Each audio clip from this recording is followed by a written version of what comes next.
Okay, so one of the cases that's impacted me or has left a long-standing impression on me is one of a group of youth, sort of, early teens, 14, 15. I think one of them was even 12. Tore through their neighborhood. They kind of tore through their neighborhood. They're having a bit of fun just roaming their neighborhood, and they destroyed some gardens. So they broke some garden ornaments. They trampled plants, they broke tree branches, a variety of stuff, and there were about 10 households affected by this. So quite a large number of victims. We interviewed all the victims. It was decided that 2 or 3 of them would come and represent the rest of the neighborhood. It was a bit of a shock to the neighborhood because these were all young people that lived in that neighborhood and that people had seen grown up, so they had, had watched them grow up, so they were really shocked and hurt by what happened. One of the people that was affected was a woman whose garden bench was broken. So she had a bench in her garden, a concrete bench that her children had given her as a gift when their father died. So it had his name engraved on it, and it was a place that she liked to sit and look at her garden.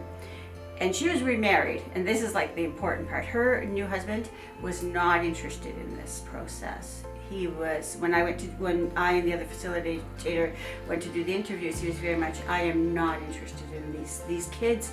They need to be punished. This is not punishment. But she really wanted to do it, and she became one of the reps that came out. So we had a few people out. The night of the process, her husband showed up.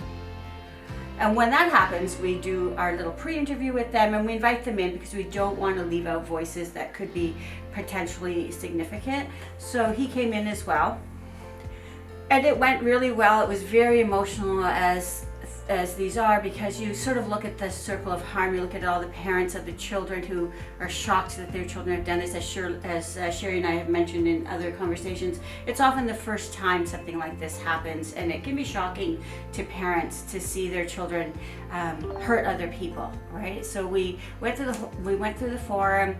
There was a resolution.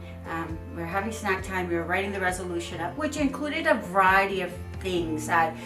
For example, with the garden bench, when we started, it was definitely, we need these kids to pay for this bench. And that was a really important part.